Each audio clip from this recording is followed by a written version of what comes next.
Hello friends, free education अड्डा में आपका स्वागत है।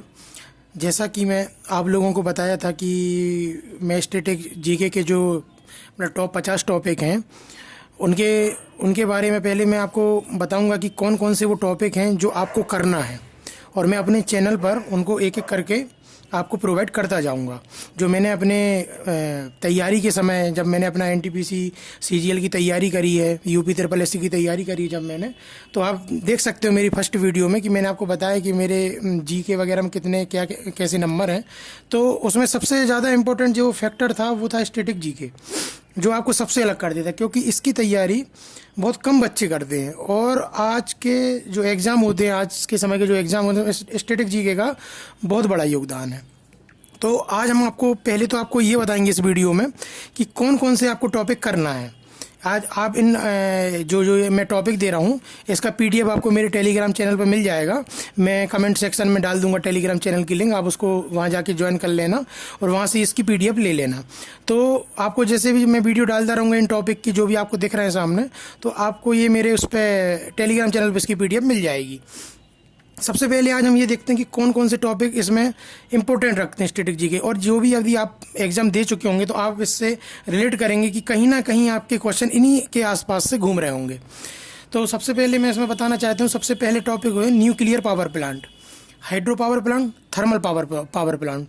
तो आप देखते होंगे क्वेश्चन आ जाते हैं कि न्यूक्लियर पावर की कोई नाम दे देंगे, जैसे दे दिया कि कोई भी नाम दे दिया, तारापुर दे दिया, कब बना था, कहाँ पर है, किस स्टेट में है, ये सब इसमें आते हैं, ये न्यूक्लियर पावर प्लांट।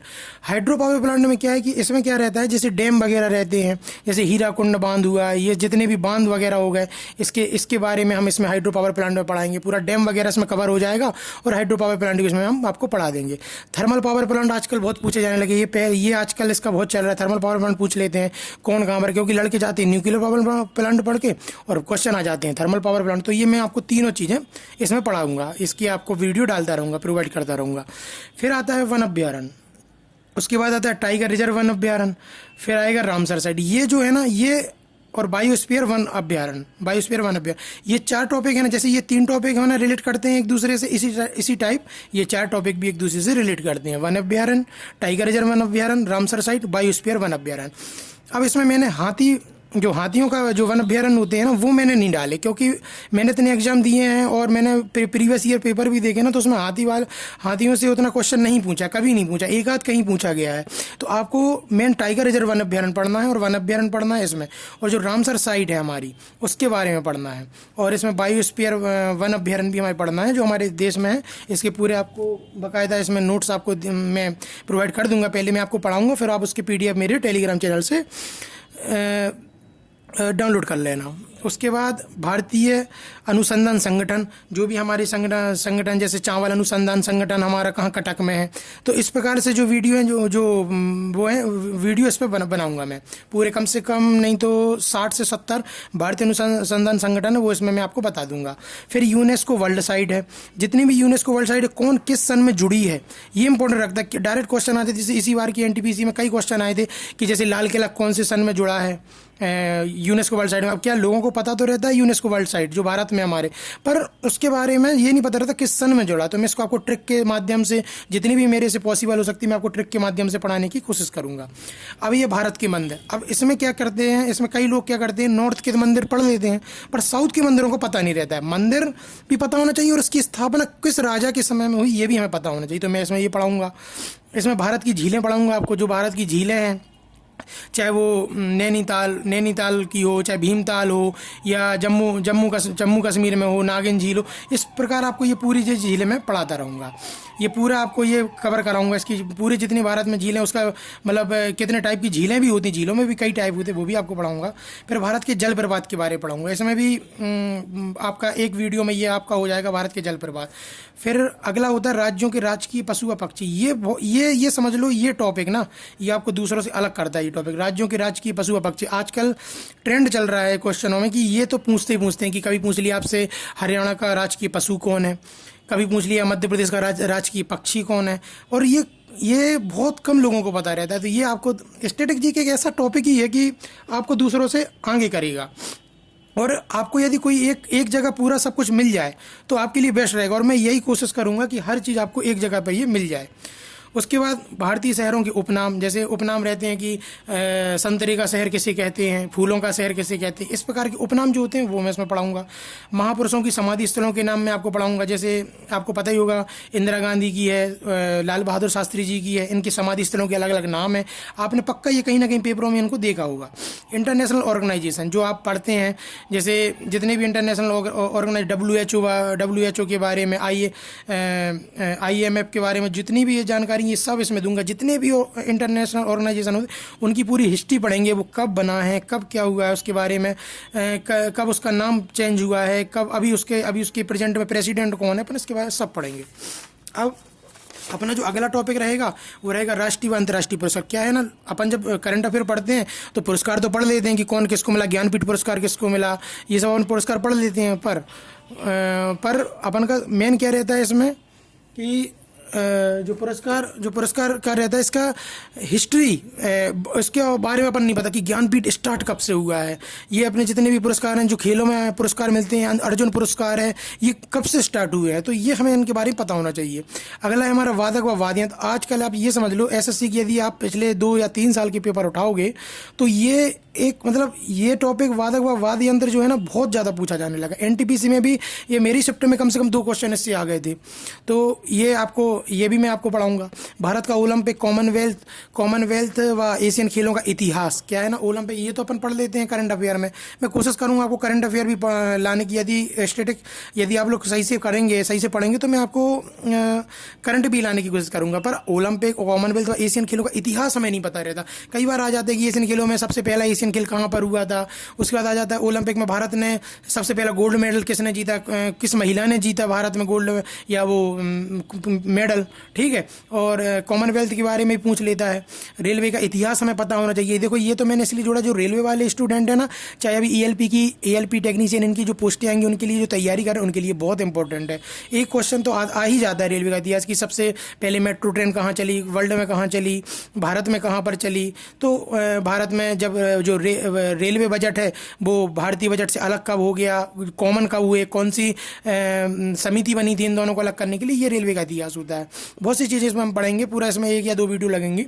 भारत के बंदरगाह, भारत के एयरपोर्ट, ये दोनों आप एक ही मान के चलो कि इसमें और मैं ये है ना, जो ये इन दोनों में से एक में से आपका क्वेश्चन आएगा ही आएगा।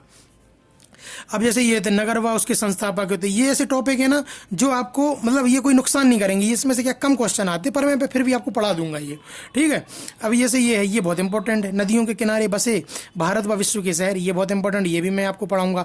महत्वपूर्ण देशों की संसदों के नाम, ये क्या होते हैं ना, ये SSC में आजकल आने लगे। ये पहले ना कोई नहीं पढ़ाता था ना इसके कोई नोट्स देता था ये, लेकिन आजकल जो 1-2 साल से मैं देख रहा हूँ ट्रेंड, या आप SSC के पेपर उठाएंगे, NTPC को उठाएंगे, स्टेट लेवल का कोई भी उठाएंगे, उसमें ये क्वेश्चन आने लगे आजकल की। तो अपन इसमें इंपॉर्टेंट देश जो है ना, कम से कम 30 या 40 इंपॉर्टेंट देश हैं, उनकी मैं आपको पढ़ा दूंगा। महत्वपूर्ण देशों के राष्ट्र, क्योंकि देखो सबके तो पढ़ाने की, सबको आप याद भी नहीं कर सकते, पढ़ाना बेकार है, तो मैं 30-40 जो इंपॉर्टेंट है ट्रिक बना के बकायदा उनकी मैं आपको पढ़ा दूंगा। महत्वपूर्ण देशों के राष्ट्रीय खेल, भारत में प्रथम पुरुष, भारत में प्रथम महिला, ठीक है, भारत में सबसे बड़ा व लंबा, तो ये जो है ना, ये आपने देखेंगे लूसेंट के पीछे है। पर क्या होता है ना, कई बच्चे वही पढ़ लेते हैं।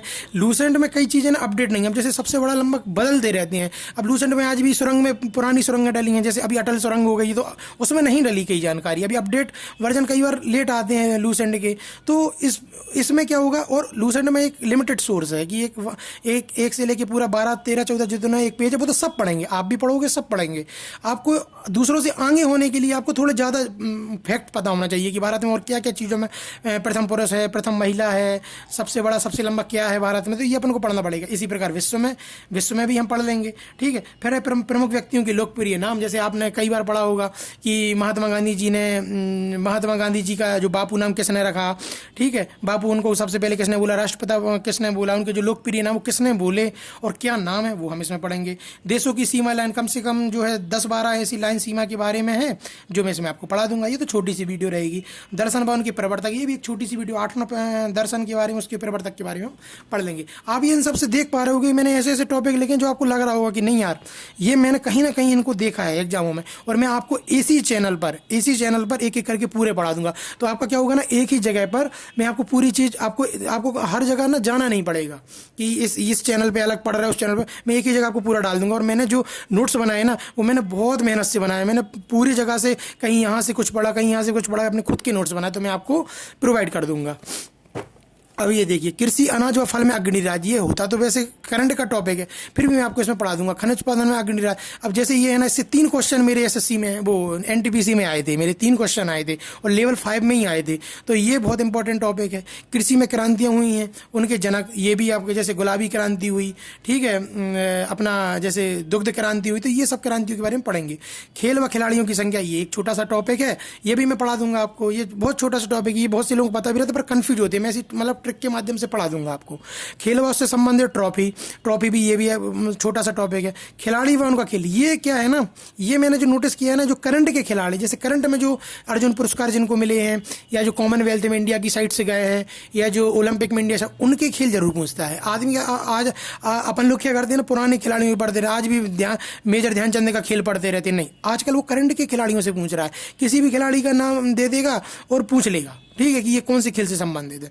देशों की मुद्रा, ये बहुत इंपॉर्टेंट, ये स्टेट लेवल के जो एग्जाम होते हैं ना, उसमें देशों की मुद्रा बहुत इंपॉर्टेंट टॉपिक है, पूछ लेता है कौन। तो मैं इसमें क्या करूंगा, कम से कम आपको 70-80 देशों की मुद्रा पढ़ा दूंगा जो बहुत इंपॉर्टेंट रखते हैं, ठीक, उनकी पढ़ा दूंगा, क्योंकि सबकी पढ़ना तो आप भी नहीं पढ़ पाओगे और सही भी नहीं रहेगा, तो मैं आपको इंपॉर्टेंट देशों की पढ़ा दूंगा।